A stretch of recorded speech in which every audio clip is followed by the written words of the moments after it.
All right, both cameras are on. So we'll start with name, branch, and what you did in that branch. My name is Matt Stefancin. I was in the Air Force for 7 years, and I did aircraft electrical and environmental, basically light bulbs, generators, wires, heating, air conditioning, pressurization. So what were you doing before? First question is, did you go into the military right out of high school? I did. I went right into the military September 2006. I actually left Harrisburg for the Air Force September 11th, 2006. What made you go into the military? Why'd you join? Family history, really. I always knew that I wasn't meant to be a college student, but here I am. And so my family history is on my mom's mom. On her side they can track it all the way back to the Revolution. And as a family, we've missed 3 of the wars that the U.S. has fought. The War of 1812, the Spanish-American War, and the Gulf War. So I was like, I might as well continue the tradition and be the first one to join the Air Force. Was you said you were the first one to join the Air Force? Mm-hmm. What was your relatives? What was your family history then? On my mom's side, my grandparents were in the Navy in World War II. And before that, it was mainly the Army for my grandmother, going all the way back. And then both my uncles, one was in Vietnam and he was in the Army, and the other one was in the Marines. And then on my dad's side, it was pretty much all Marines. And they, as far as we can tell, my great uncle joined as soon as he got here from Austria-Hungary at the turn of the century, right around 1903. And he fought in World War I. So why did you then decide to join the Air Force? They could give me the job I wanted. They could give me the life I was looking for, as far as comfortability and care.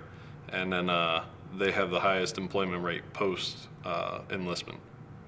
So you went into the Air Force more as not only to do something for your country, but also you knew that you're already setting yourself up for down the road. Yeah, I knew that whatever I did in the Air Force, I'd be able to transition to the civilian world, because I knew I wasn't gonna.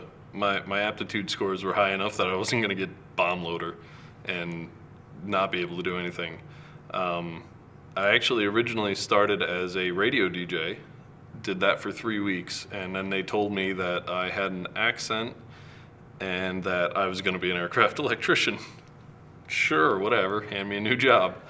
I'll do it. I signed up for 4 years. I'll figure it out. So active duty? Yes. Right. Yeah, straight active duty. Left home and didn't come home for 10 years. I'm sorry, not 10 years, 8 years almost. So how did you said you started as a DJ, correct? Did you pick that? I mean, what's it like going into the Air Force active duty? Active duty, you go to basic, and when I went, it was 6.5 weeks. Now it's 8.5 weeks. But during that 6.5 weeks, at some point, they take you into the admin building and you fill out all your paperwork with what job you would like to do. It's somewhere in the first 2.5 weeks they do this, because they need to filter through everything and figure out. So you fill out what 5 jobs you want. And if they have an opening, they put you through some of the testing. Like I had to prove that I could type so many words a minute, and I had to record a tape with my voice and doing like a false news report so that they could judge it and then decide if they wanted me to be in that job or not. And then once that happens, you pick what bases, once you get your job assigned, because you might get the jobs that you wanted, or they may just hand you a job and go, here you go. Or the other thing that you can do is have, from your recruiter, have a guaranteed job. So if I went to my recruiter and said, I want to be security forces, boom, you're going to be a cop. Like there is no question, they're going to pick you up and you're going to be a cop. And then if they break that contract, you can say, no, I want to get out now. But I got the radio DJ job. I filled out they call it the dream sheet, 5 bases I would want to go to, and then after basic, you go to your tech school, your respective tech school, wherever that's going to be, whatever job it is. They're all spread across the country. Mine was at Fort Meade, an Army base in Maryland.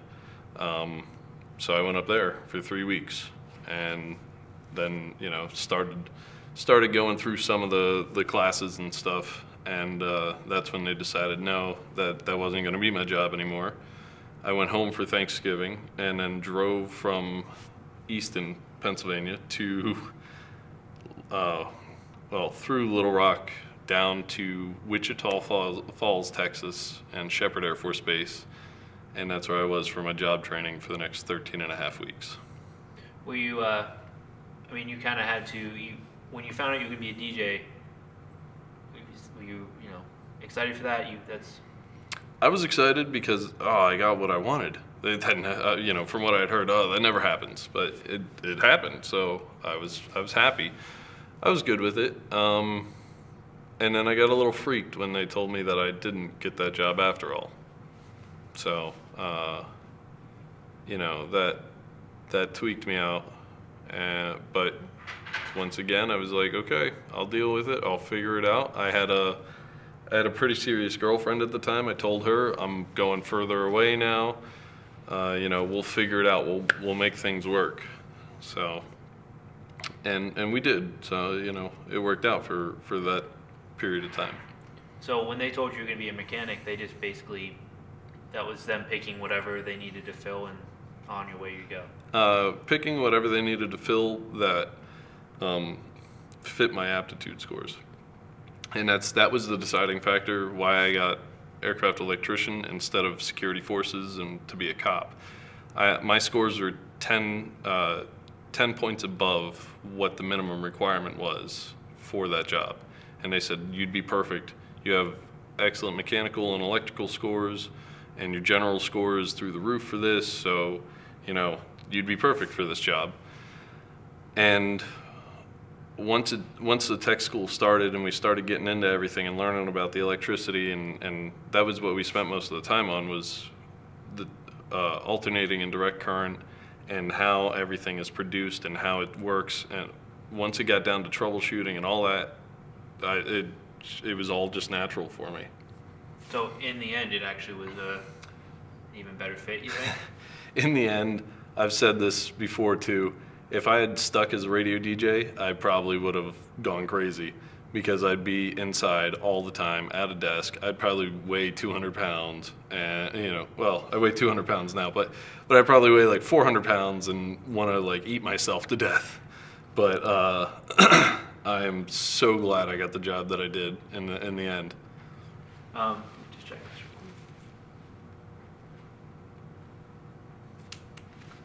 this.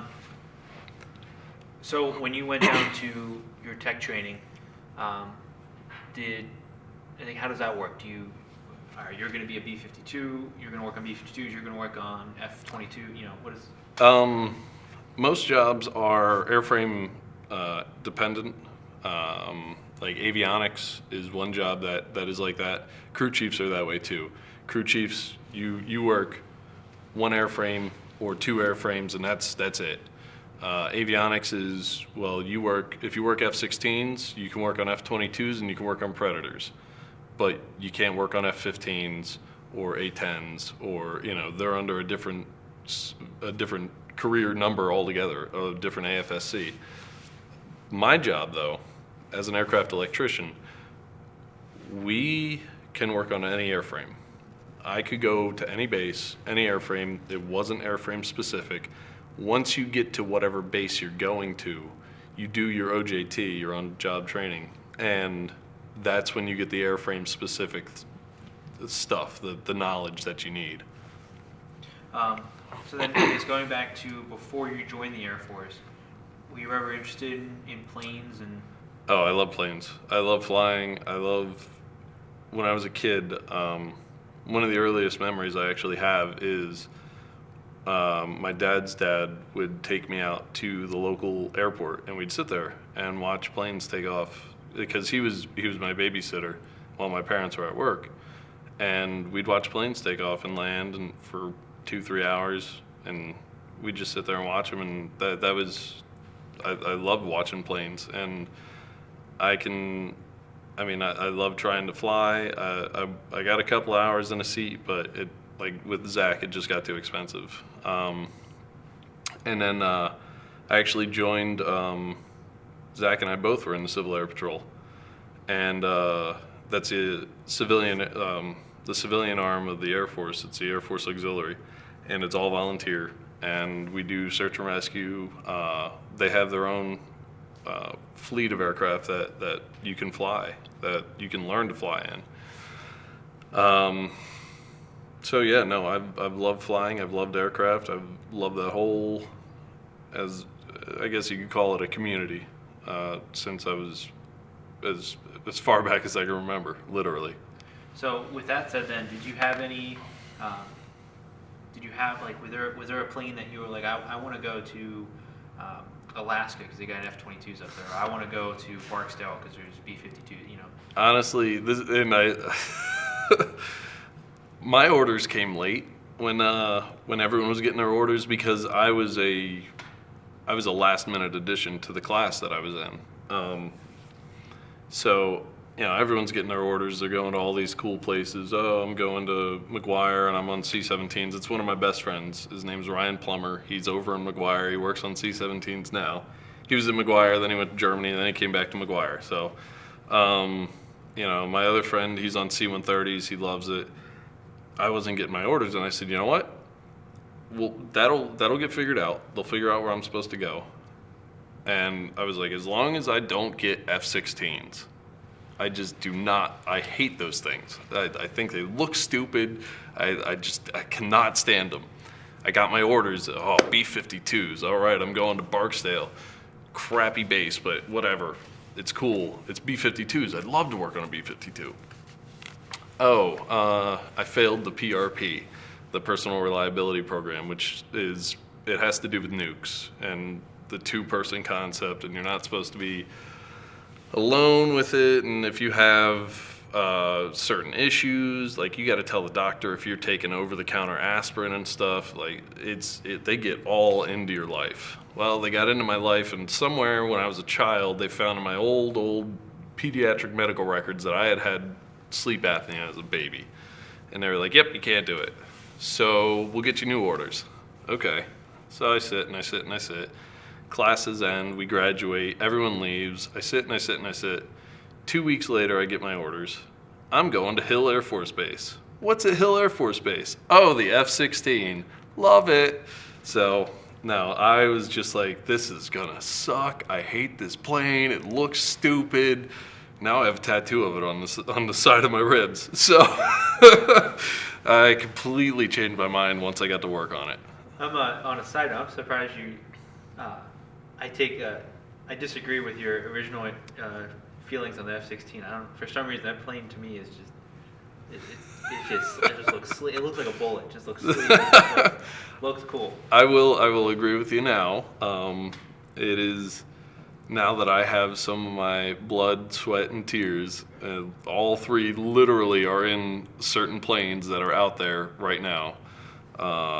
And, I will completely agree that it is at the top of my list. Like, I love it now that I know literally know the inside of it. So when you got to Hill, were you get out on the flight line and there's your F-16s that you were working with? Were you at that point just not only did you get kicked out of the job you wanted, you got the crappiest, in your opinion, the crappiest plane in the Air Force? Were you just like, I want to get through this and then I'll be out of here in 3 years? At first, I was.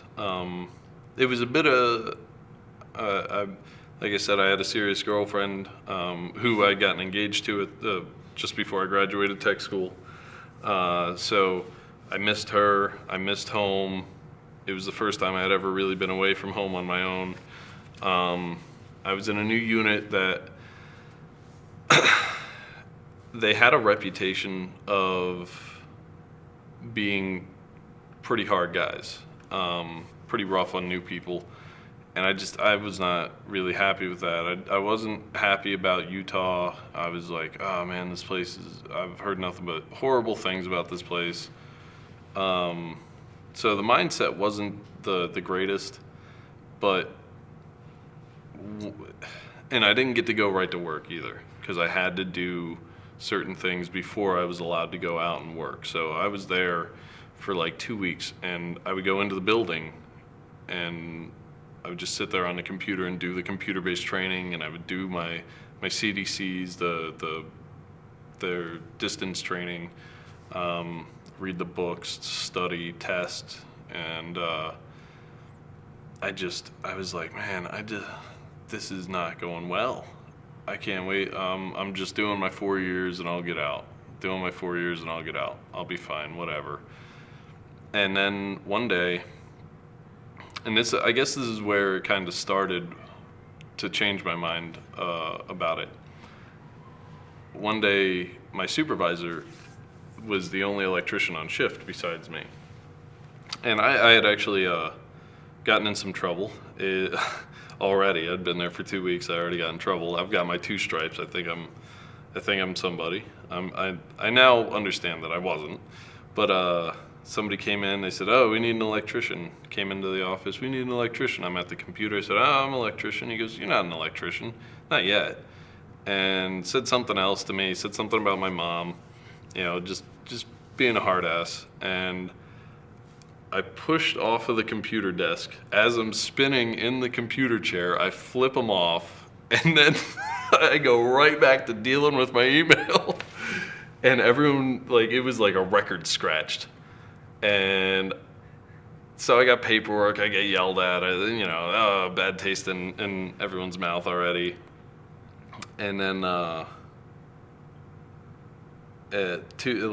not even a week later, my supervisor had to leave to go somewhere, and he comes in and he goes, hey, I trained you on this the other day, do you think you could do this?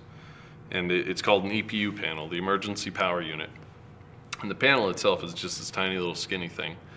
And, it's 4 captured screws and 2 cannon plugs, 2 plugs on the bottom. I said, yeah, I think I can do it. He goes, well, you're going to have to do the ops check too. And I was like, oh, that's fine. I just want somebody to watch me.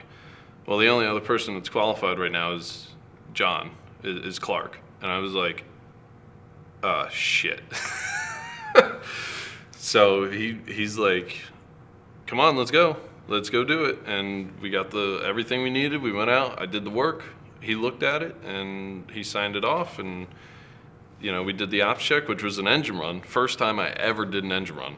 I was like, I have no idea what I'm doing. And I hadn't even been near the F-16 long enough while it was running to even know where to or not to go or what to do. And he's like, just read the book and you'll be fine.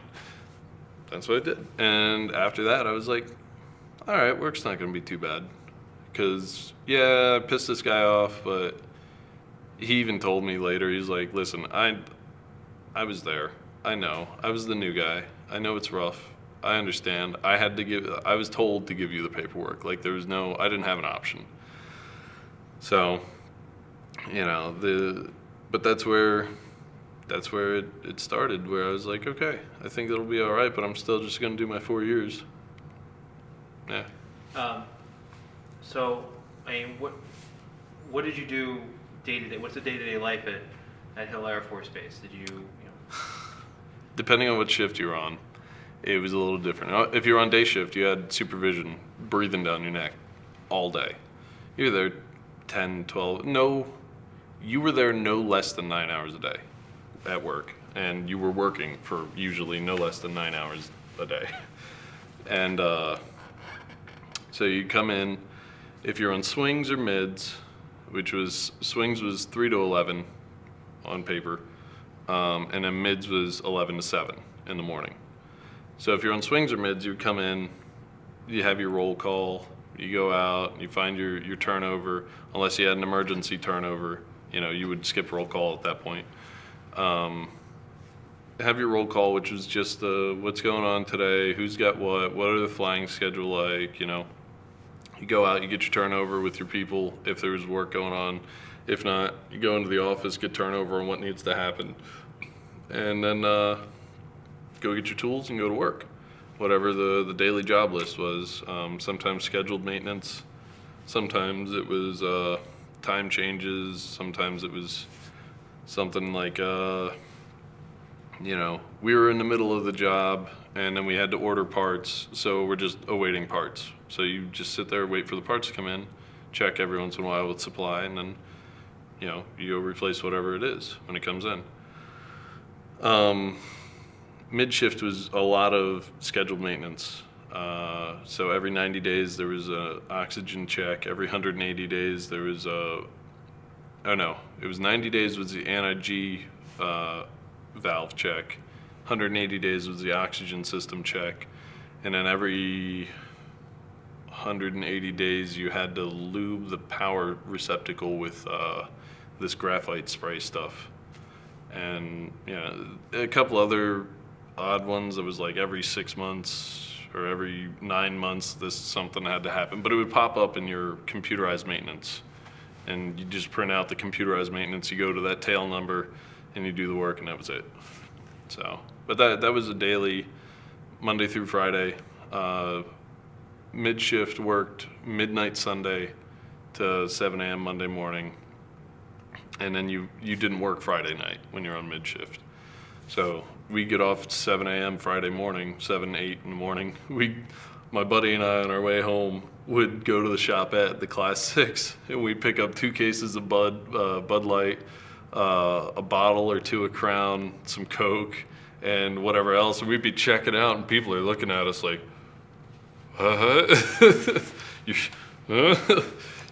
that much booze? And we go home, he'd pop a beer, and we'd sit there, watch everyone go to work, and then we'd go to sleep. And then usually we'd party Friday night, Saturday night. It was, these college kids think they can party.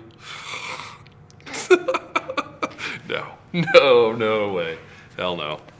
So, yeah, that was daily life for us. It was 5-6 days a week. If you had weekend duty, you'd work an extra, you'd work Saturday.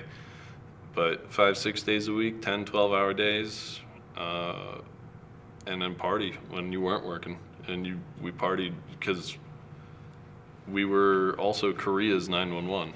So if North Korea decided to act up, we would be the ones that would get a phone call, and within 27 hours, we had to be boots on the ground in Korea. I sat with a bag packed, ready to go near my door for 3 years. And in the middle of the night, we get phone calls. Hey, grab your bag, be in uniform, be over here at this time. And it would always be a drill, but still, they wouldn't tell you that. You didn't know if it was real or not, because they wanted you to be on top of your stuff. And most people knew they were drills. They were like, oh, whatever.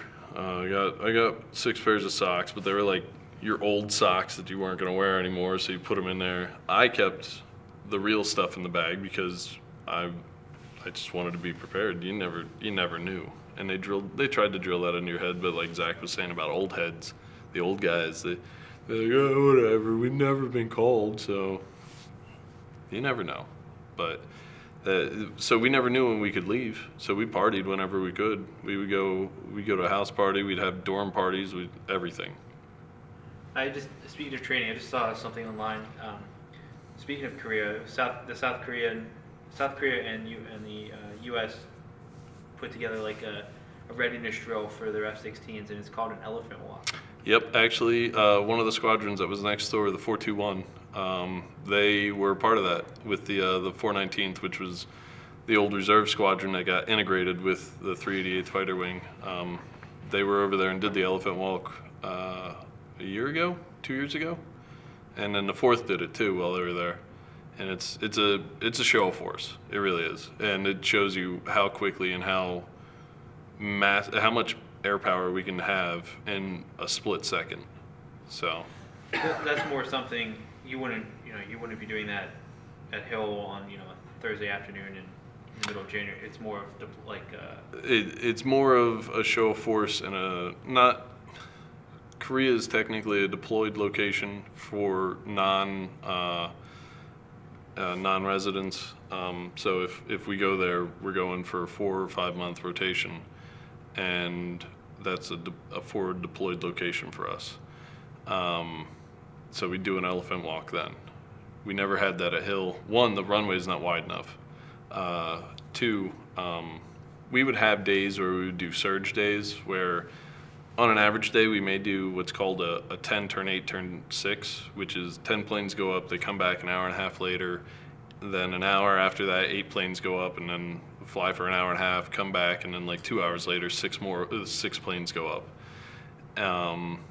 But on a surge day we may do like 16, 14, 12, and just to get more aircraft, or we may go 16, 14, 12, 10, just to get more aircraft in the air and pilots get more hours, and to do bigger battle drills basically. So the day-to-day at an Air Force base, stateside, is just readiness drills essentially. Essentially, it's for us, deployed and at home, we do the same maintenance no matter what. We may do what we call shady maintenance, a little more shady maintenance while we're deployed because we have to get that plane in the air.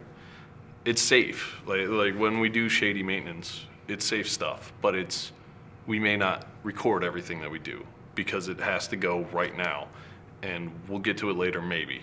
It might not get recorded that we swapped out a gauge or something, but it's because if that plane doesn't go up, somebody's not getting the coverage they need, and somebody, that's bombs not going on target.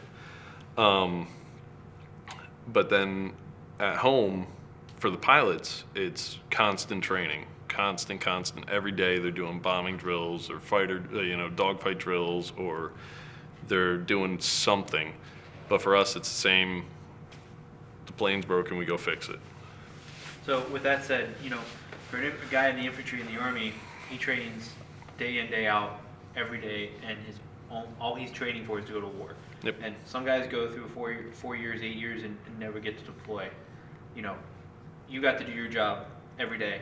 So, like you said, deployments was no different almost. The main difference was, oh, hey, I'm in a different spot and somebody's actually trying to kill me. Cool. That was the main difference. So you enlisted at a time when there were this considerable amount of American assets overseas. Did you want to deploy, or were you kind of, once you got the Hill, you were kind of content? No, I wouldn't say that I wanted to, but I knew it would happen. I knew for a fact that no matter where I ended up, I was going to deploy at some point. And do you deploy when the fighters you're working on, when they deploy, do you deploy? Or if we've got another squadron of F-16s somewhere, would you go with those guys? In standard was we went wherever our fighters went. Wherever our planes went, we went. So if we went to Florida, they took a group of us to Florida. We went to Nevada, we went to Vegas. People went to Vegas with the planes. When we deployed, we went with them. But there's things called a backfill. So if another squadron is deploying and they have 5 electricians and they need 6, but they can't get another one, or they don't have any other qualified ones, they'll send out a message. There's a network that they can send out, and they say, hey, we have a backfill, we need 1 electrician. And this happened to us when we went to Iraq. We actually took 2 with us from Nellis. They came up, but they backfill. So I could volunteer and say, okay, they need an electrician, I'm qualified, and I meet the requirements, so they'll send me instead, and I'll go with that squadron for a little while, and then when they come home, I come home. And this actually happened to a guy that we got. He was in Italy. His name's Jeremy Day. He's still in the Air Force. He's a tech now, so he's an E6. He was stationed with the Triple Nickel at Aviano, and he went to Iraq for a backfill with another squadron. I think he went with Spangdahlem. And so he was down there for 6 months. He comes back to Aviano. he said his first shirt picked him up and said, "Hey, you got orders. You're leaving in 2 weeks. You're going to Hill." So he comes to Hill, and we're like, "Hey, what's up? Nice to meet you. We're leaving in 2 months. We're going to Iraq." And he was like, I was just there. And when we were there, it was cool because he was like, "Oh, yeah, there's my signature. I was just here." So he had signed some stuff in one of the aircraft shelters. And it was just funny because he was like, "Oh, yeah, there it is." But, that stuff like that could happen. So how long were you at Hill before you had orders to deploy? I got the Hill. Let's see. I got the Hill May 17th, 2007, and we deployed May 11th, 2008. So just under a year. But we actually didn't know for sure that we were going until end of November, beginning of December 2007. When we got our orders to go to Green Flag in Louisiana in February, like we knew we were going to go to Green Flag in February, and that's when all the older guys were like, "Deployment's right around the corner." Like our supervision didn't really let us know, and that's when we found it. Like once the guys were like, "Oh yeah, we're going to Green Flag. We're going to deploy in the next couple of months," and that's what happened. We found out right after Christmas. Right after Christmas 2007, we found out like, yeah, here's our time frame, here's our window. We're going to deploy. We're going here. We're doing this. Done. And then as it ramped up, it was more like, okay, all the old guys have done it. You've done this before. Show the new guys, because we got a lot of new guys who have no clue what they're doing. And I'm running around like, I don't know what's going on. And I've got all my uniforms, and I'm trying to pack this, and I'm trying to go off of the airman manual, and then it was just a mess. I had like 4 bags, and I had all this stuff, and then they gave us 2 more while we were in LED, and then the body armor, and then this and that. It was a mess, but it was about a year from when I got there till when we left. Were you excited to deploy? Like Zach was saying, you go through every emotion. At first I was like, what? And then after a little while I was like, it'll be cool. This is what I wanted to do. I'm doing what I gotta do. And then I was like, I don't really want to leave. I don't know. And then my fiance actually left me. And then I was like, at that point I was like, I just want to leave the country for a little bit. And it really did. That actually helped out with everything, is because she left, and then 2 months later I was on a plane going to Iraq, and I was like, this will be good. And it was I spent my time over there, and it was a good separation from everything. I didn't have to deal with phone calls and text messages, and so it helped out in my personal life. And then it was a good time, like while I was there. Like we had fun, and my buddy, who's also named Matt Stefancin, him and I got to be real good friends while we were there, and had some good times. So it was good all the way around. What where were you? What's the big base in Iraq? That was Balad.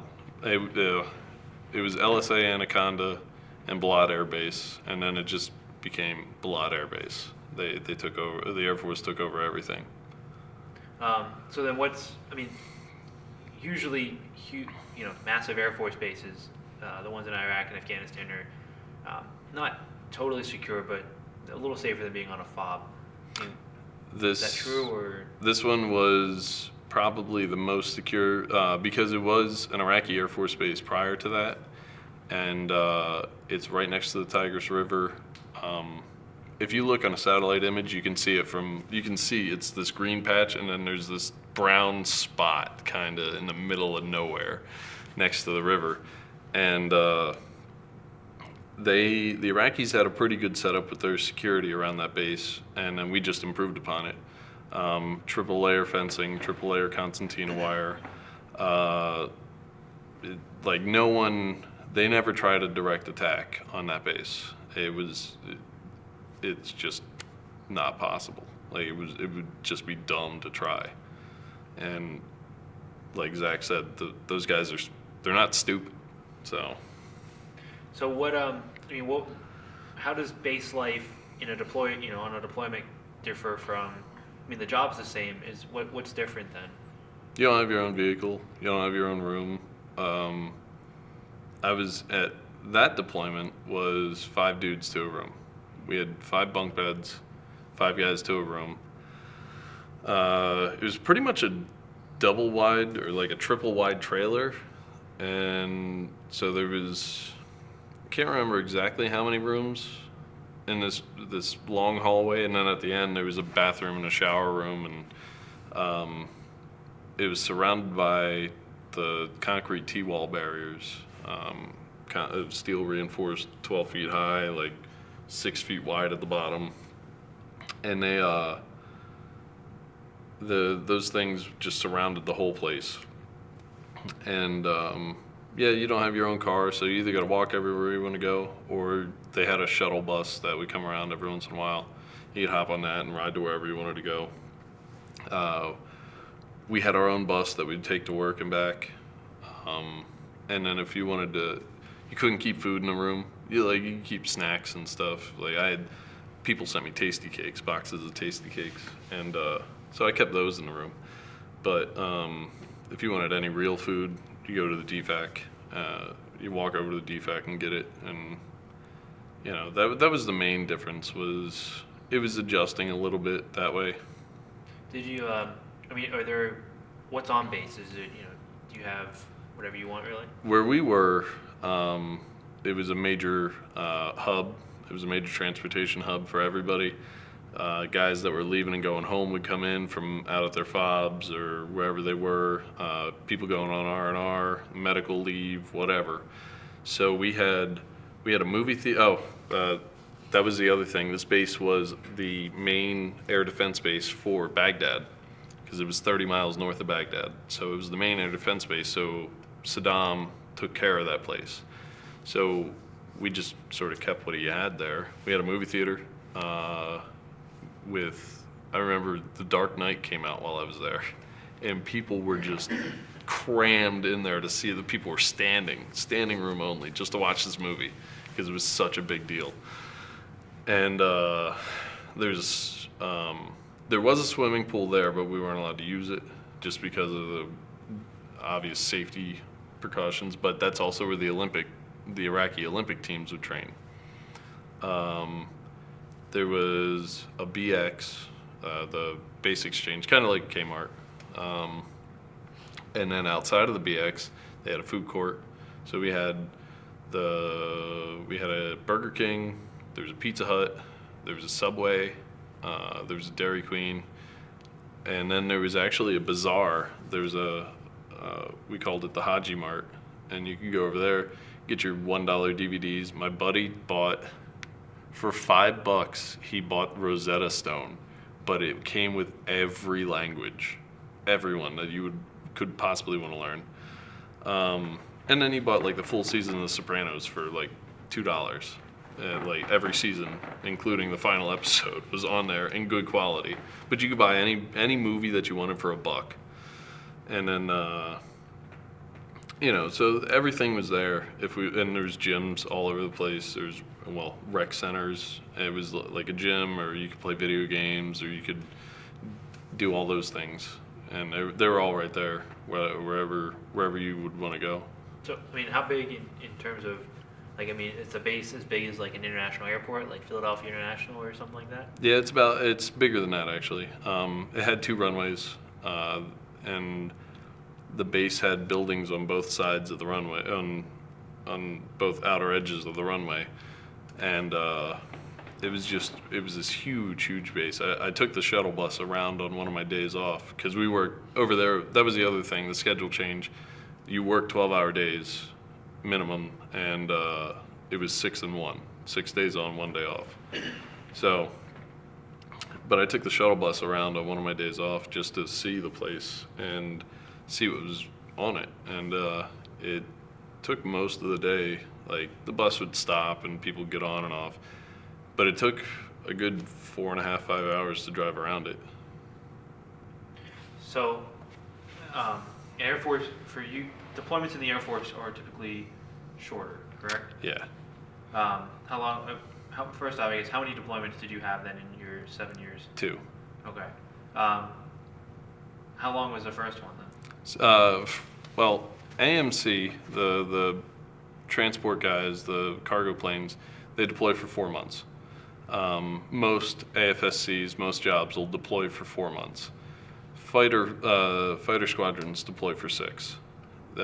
That's one thing that people are like, oh, you're in the Air Force, you only go for 4 months. No, when you're in a fighter squadron, you go for a little longer.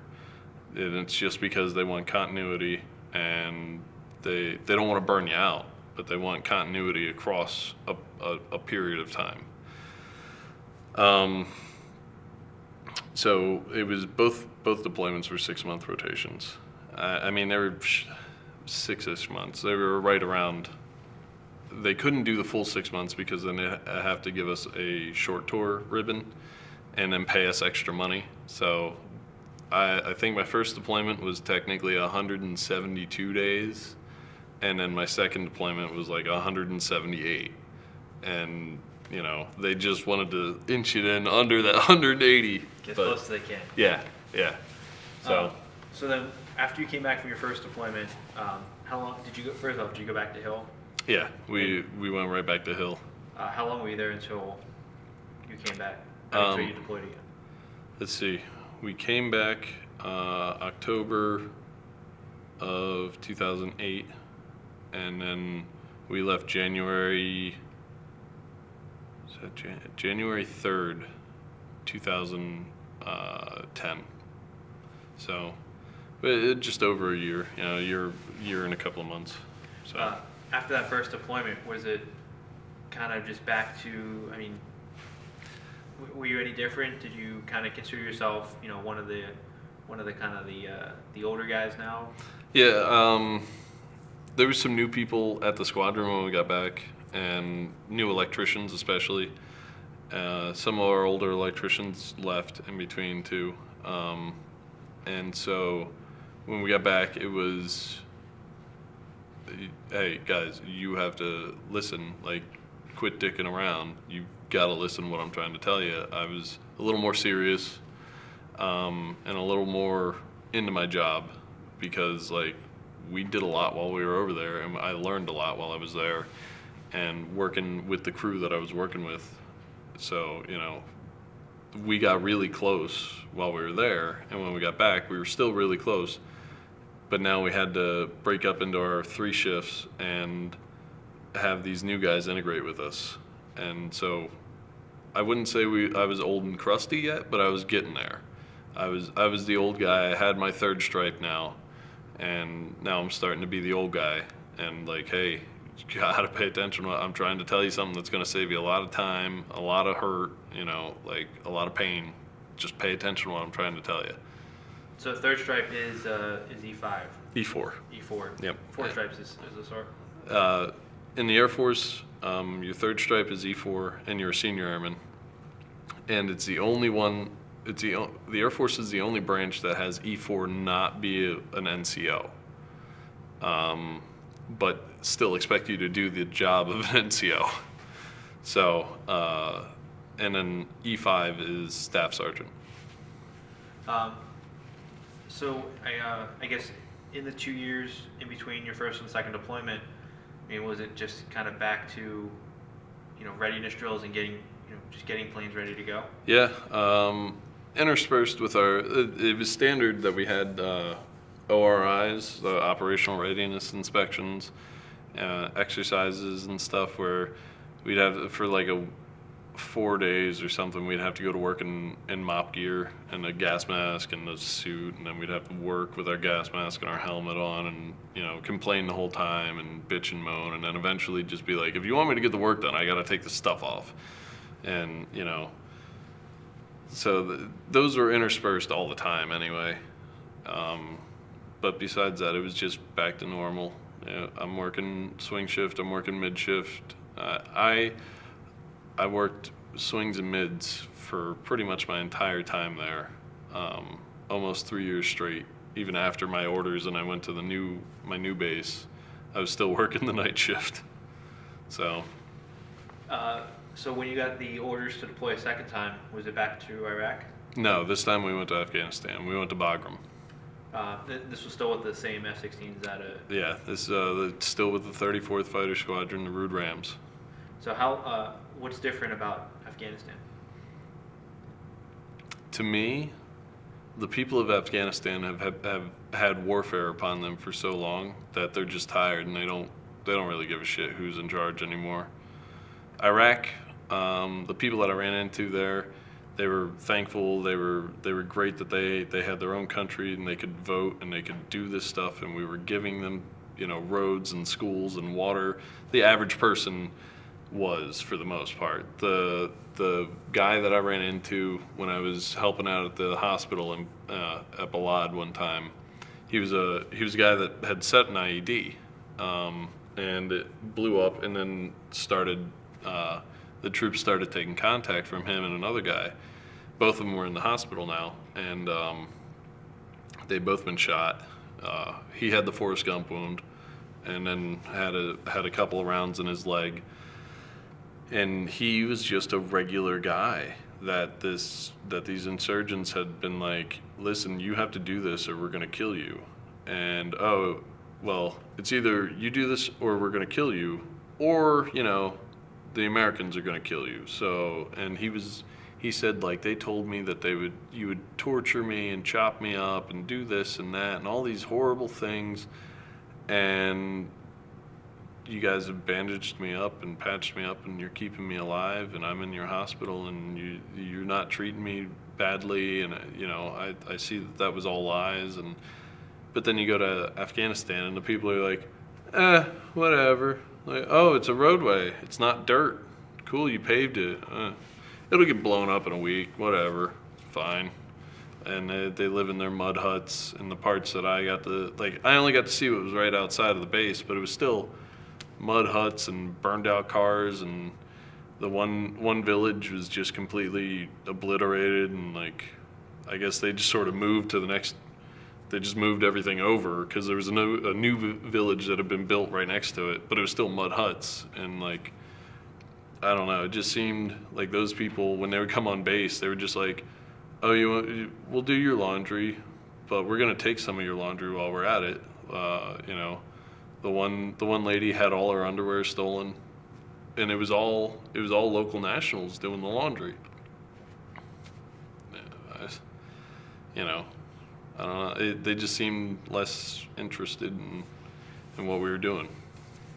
So, over the second deployment was also, you said, just shy of 6 months, right? Yeah. So, over the two deployments, what were some of the best times, or what's some memories that really stick out with you?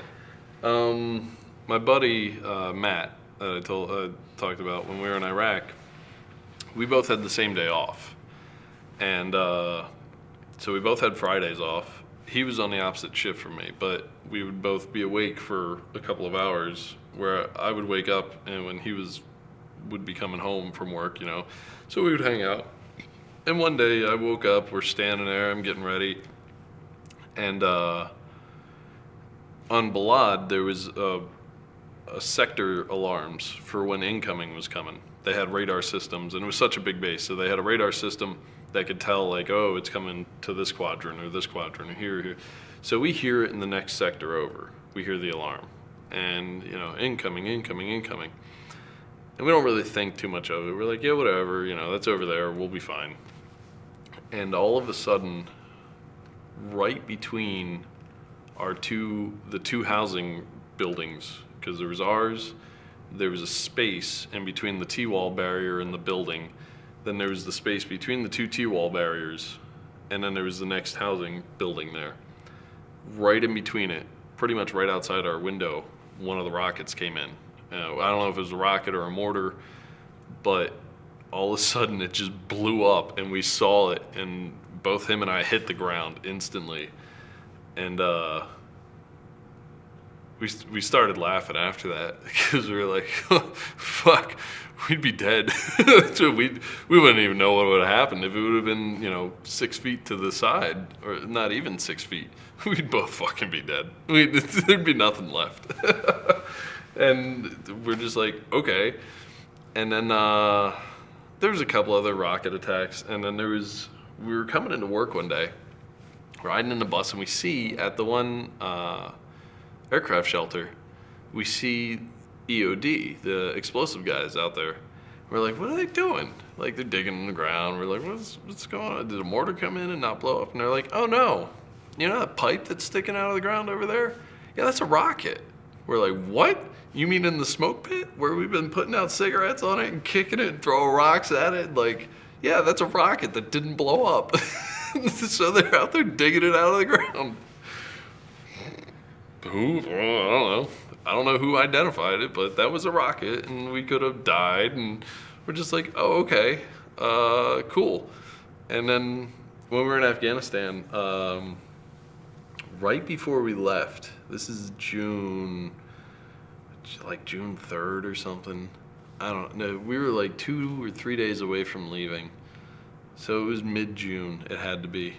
I don't remember the exact dates, but it was all over the news. There was a large attack on Bagram, and I remember I gotten off of work around 1 o'clock in the morning, and I went to the do-it-yourself laundry, because I was like, I'm tired of these Hajis being late with my laundry. I'm just going to go do it myself. I got shown where it is by somebody that knew somebody who knew somebody, and it was back in this like back corner, and you had to like say a password to get in, and it's like a speakeasy almost. But so I went over, I took my laundry over. On the way back to our tent city, all the new guys are on the bus with me too, coming into work. All these new guys from Aviation. And the one guy goes, oh, look, they're setting up flares. And I look and I'm like, oh, fuck me. It's a rocket. And it's like 3:30 in the morning. And I've been up for, let's see, we started work at 1 in the afternoon, and I would get up and eat lunch around 11:30. So I'd been up for way too many hours already.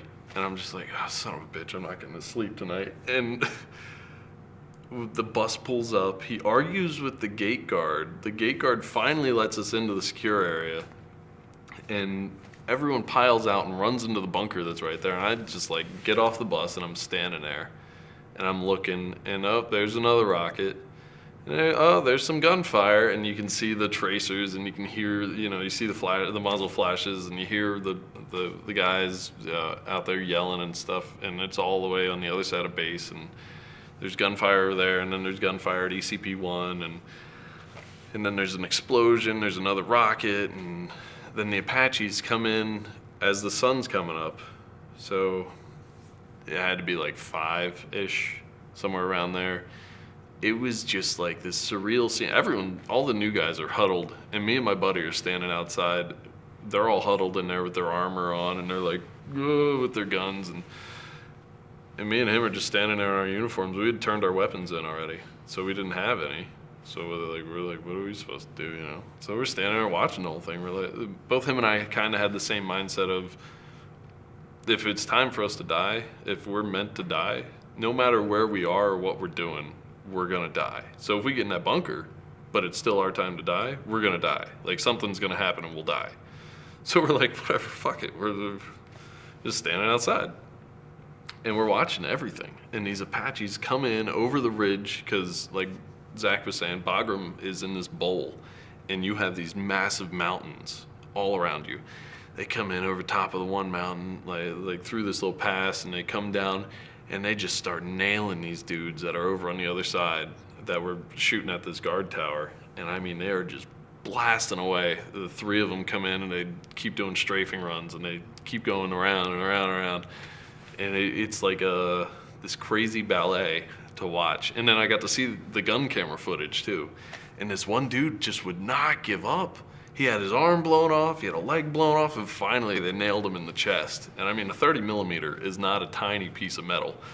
And he just kept shooting rockets. Like, he kept shooting RPGs.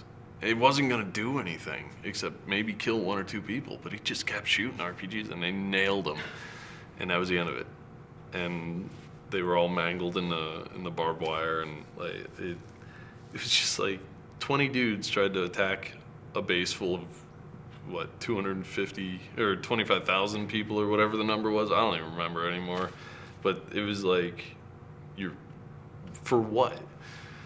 It's all an emotional and the hearts and minds of the American people wear it down thing, but that's a whole nother story. But they ended up getting through the wire at ECP-1, the entry control point, the gate.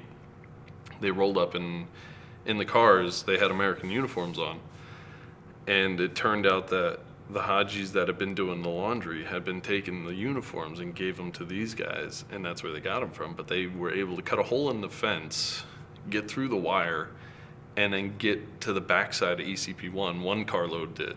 So 5 guys got in, and 5 guys were in another car that the guards in the tower realized what was going on, and they lit up that car and just destroyed it, and then heard the gunfire behind them and went to the other side of the tower and took out all 5 guys at once. But the cook who made awesome omelets, he was from Brooklyn, New York. He didn't make it. They attacked him on his way to work, and he was the only casualty that I knew of. But he was the cook for our DFAC and made great eggs. That's what I remember about him, because that's when I would see him and that's what I would talk to him. So you were, even though you were on this massive base, the war was still right there, right in your face, all the time. The rockets. Balad took it was for a while. Balad was called Mortaritaville because it got mortared daily. But then, so we took rockets and mortars there a lot, and then we only got rocketed a couple times while we were at Bagram, mainly because it was winter, and during the winter the Taliban has less activity because they can't be as mobile, and it's not as easy for them. So that's the only reason why. Once spring started to come around, that's when it started to ramp up more. So after these 2 deployments, then you came back to the States. Was it back to Hill, or did you? Yeah, I came back to Hill for 3 weeks, and I had gotten orders while I was in Afghanistan to PCS, permanent change of station, over to Pope Air Force Base in North Carolina. When you came back from your second deployment, by this time were you kind of like, now this is your second one? I was the old crusty guy at that point. What was that Pope? Was it? Pope was, I actually went to a en route squadron, which is the glorified gas station attendants. So we just took care of aircraft that were coming through, that were there TDY, temporary duty, for whatever reason.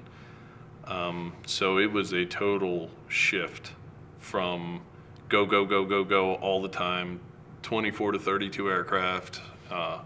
We're going here.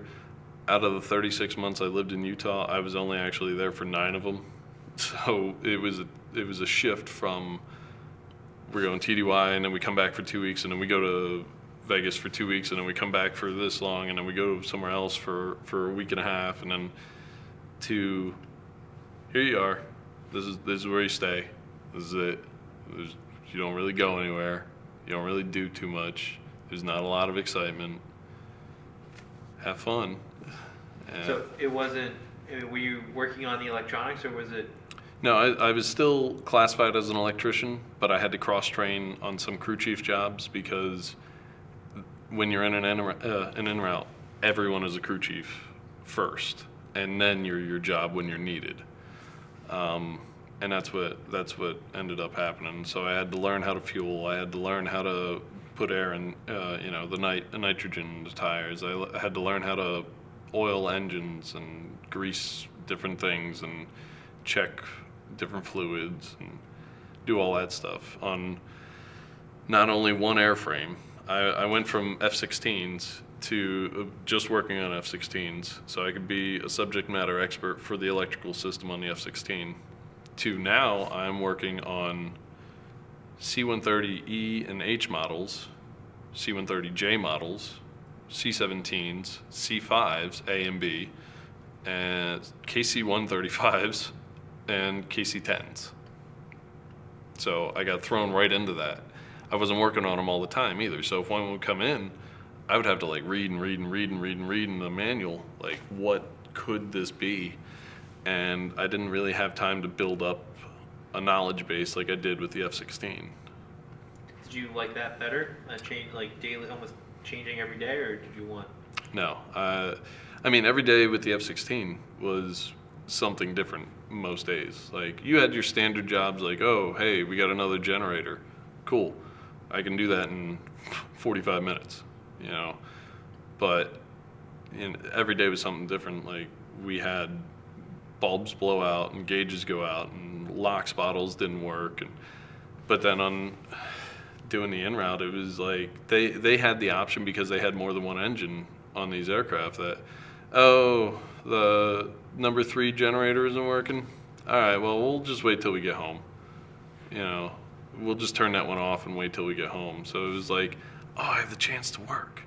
Oh, you just stole that from me, you assholes. And so I didn't quite like it as much. It was fun when I got to do my job and got to dig into it, but it wasn't the same.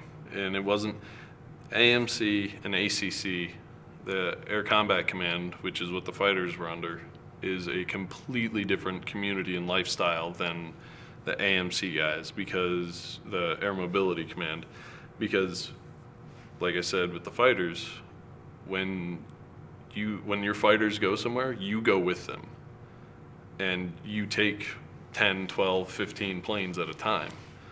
Well, with AMC, one aircraft might go out of a squadron and they'll take a maintenance guy, you know, otherwise they got the en route maintenance, or you know they have a flying crew chief to work with them. And that so a lot of guys were just like, oh yeah, real laid back, real relaxed, and I wasn't used to that. I didn't realize when you were at the F-16s, you weren't at Hill between, like, for the entire 2 years in between the deployments. They were constantly going out to, you know, different bases just for different training exercises. The weapons school, Red Flag, they're at Nellis, Maple Flag in Canada, at Cold Lake, Canada, Green Flag at Barksdale, down at Fort Polk, Combat Archer, Combat Hammer, which is two different.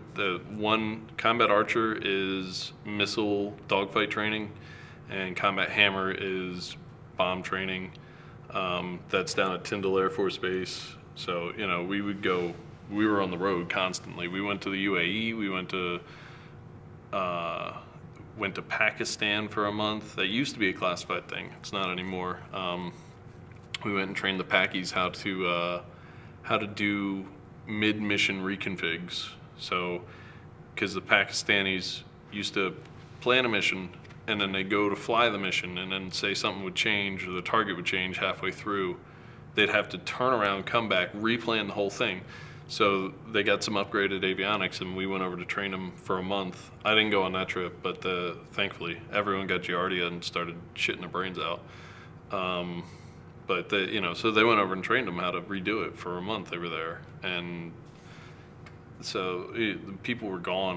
We were on the road constantly. So this plane that you hated first is now took you basically around the world, and yep. Funny how that works. Yeah, and like I said, I have a tattoo right here on my ribcage of an F-16. So, did your time at Pope, was it you said? Yeah. Did that kind of, I don't want to say kill your spirit, but that's kind of sealed the deal that I'm not re-enlisting again? Actually, my first re-enlistment was in Bagram. I did it on the wing of 431, the tail number of the plane. Stood up there with one of the pilots. Captain Handy was his actual name. That's his actual last name. And re-enlisted. And I was all for it. It was actually 2 days after my grandfather died that I re-enlisted. And, I was like, I'm going to do another 4 years. And then if I do another, if I make it to 10, I'll go for 20. No reason not to. What ended up happening at Pope was it didn't so much kill my spirit because I knew that I could get orders out of there. And I knew that I would be able to leave and I could go back to a fighter squadron. And I actually did get orders to Korea, to a 16 squadron in Korea, the 8th Fighter Squadron. But what ended up happening with that is they found out I had asthma. And if you have asthma, you can't go to Korea. So I had the orders, and I was not thrilled about Korea whatsoever. I never wanted to go to Korea. But I had the orders, and if they were going to happen, they were going to happen. And it was a year. I could do a year in Korea. Okay, I know plenty of people that did.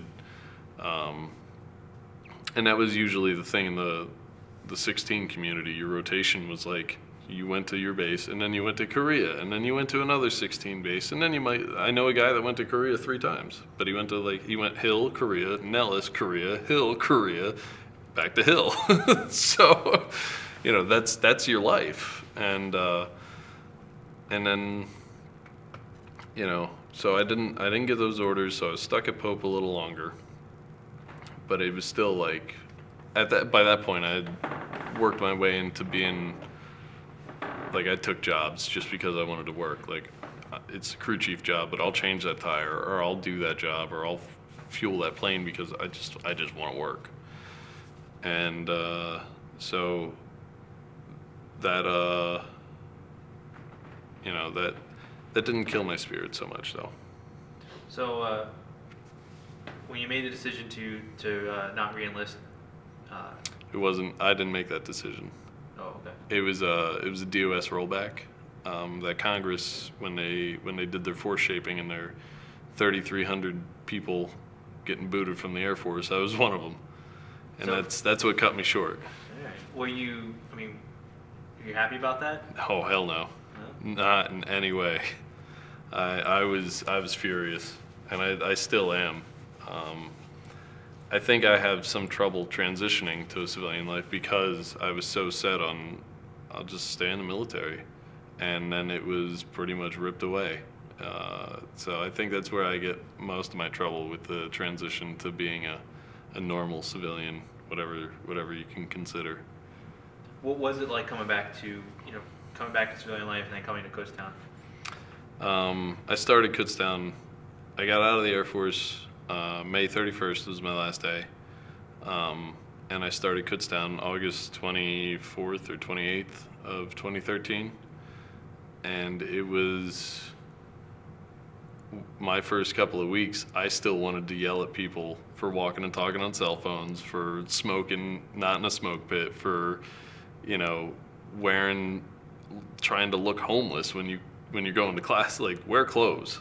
It still bothers me, but I don't want to yell at the people anymore. I'm like, whatever. I don't really care that much anymore.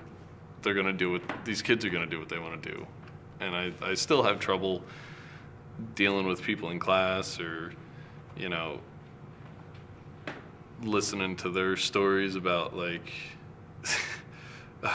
my philosophy class there was a question about, oh, do you think you can make better moral decisions? And the girl brought up about how she thought Greek life was this horrible thing, but, now she knows that Greek life isn't that bad, and she joined a sorority, and da-da-da-da-da-da-da. And just part of me had to bring up something dark and horrible and, like, way out of left field. So the teacher called on me next, and I was like, yeah, I make better moral decisions, I think, now that I learned about physician-assisted suicide after my grandmother had stage 4 pancreatic cancer and just was, like, begging to be killed. And everyone was, the girl next to me was like, oh, you're weird as shit. But that's what life really is, and these kids, the kids don't see that, and that's part of the thing that bothers me the most, I think. Do you tell them that you're a veteran? I did when I first started, but now I just let them figure it out on their own. Most of my professors know that I am, and that I have certain problems and certain issues. The VA has classified me as having a TBI with possible PTSD. I'm still working through that process to figure it all out. But I tell my professors, like, listen, if I start going off and I get up and walk out of the classroom, let me go. Don't yell at me. I'll come back. I'm not gonna leave. But if I just get up and walk out of the classroom for any reason, let me go, because there's a good reason. I'll explain it to you later, but there's some reason that I'm walking out, and you don't want me to stay there. Or like the story I was saying before, when that kid started going off about politics, and then he was like, and then in Iraq, and I just lost it. And my professor, who was paying attention to what he was saying, was being nice. I sat 2 rows over from him, almost directly across from him. He was like a seat behind me or something, 2 rows over. And I just went off and I was like, you shut your fucking mouth. And she just turned around and let me go off on this kid for a little bit. And then didn't see the kid for like 3 weeks after that. And then when he did come back, he didn't say anything. He kept his mouth shut the rest of the time that we were in class. And the girl that sat in front of me, she's a friend of mine. She was like paying attention to him, and as soon as I started yelling, she like went right back to her notebook, and the girl that was sitting next to him like started in between me and him, like started inching out of the way. It was funny. It was good, but it's that's just another time that people figured out real quick that I was not happy that he had mentioned something about that. It's something that he knows nothing about and will never know outside of the propaganda that he reads. What would you say to college kids in general about, I guess, I mean, when it comes to like complaining and everything, college age students are pretty typically well qualified for that. Yeah. I mean, how do you feel about complaining in general? Do you think people have a right to complain about the final coming up? Or yeah, I mean, finals are stressful. Midterms are stressful. They have a right to complain to a point. Oh, the final is not the end of your life. The final, like, some people that take it that far, no. Just calm down, relax. This is gonna pass. It's just a test. If you fail it, oh well, take it again.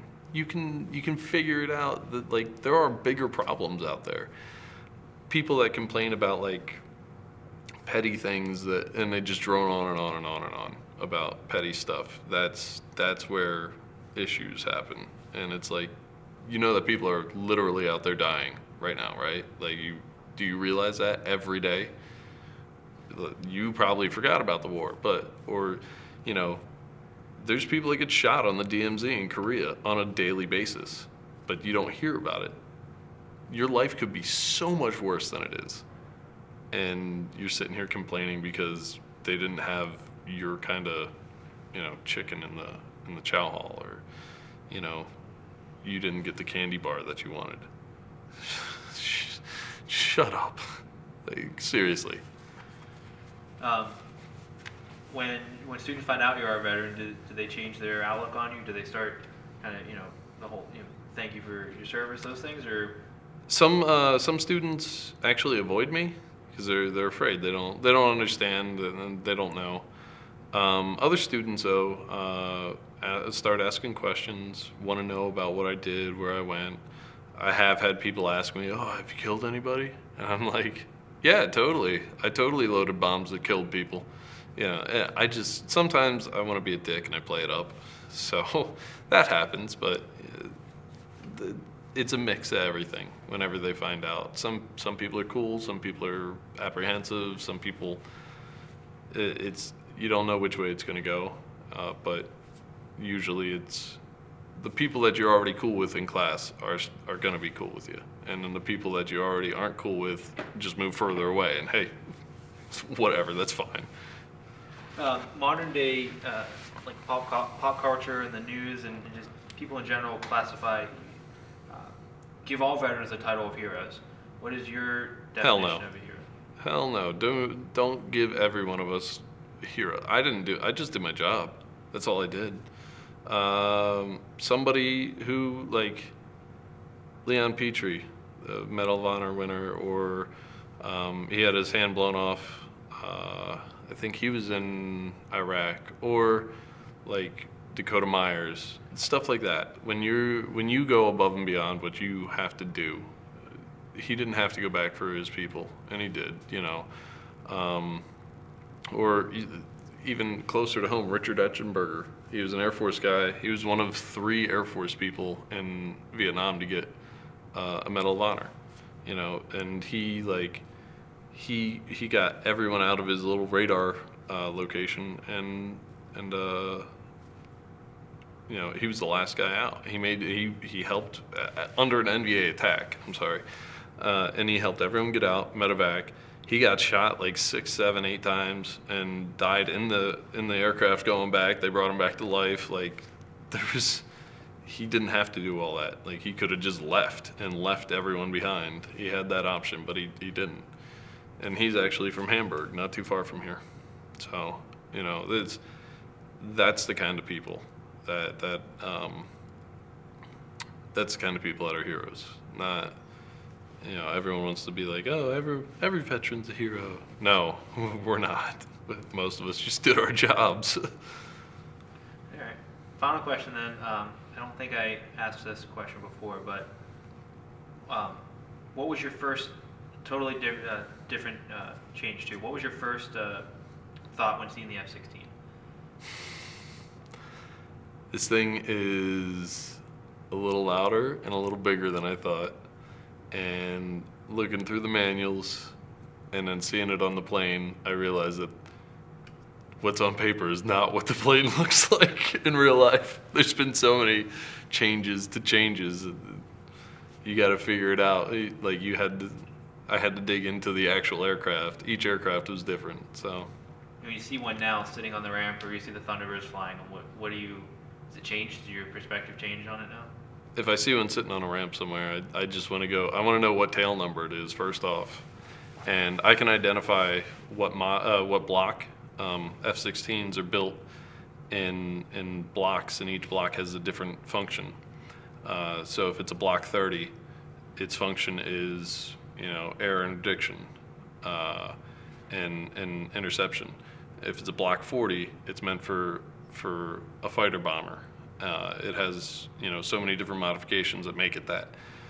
If it's a block 50, it's radar defeating, wild weasel mission, and air interdiction. SEAD, I can't remember what it's SEAD. I can't remember what it means, but it's the wild weasel mission where they go attack enemy radar sites, and then so I want to know what plane it is. And then I want to see the tail number to see if it's one I've worked on, because I remember a lot of the ones I worked on because, 1, I had to, and 2, I want to know where they are.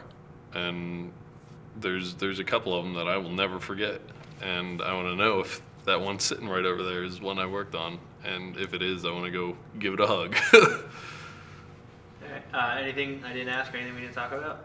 You want to add? No, I think we pretty much hit on everything.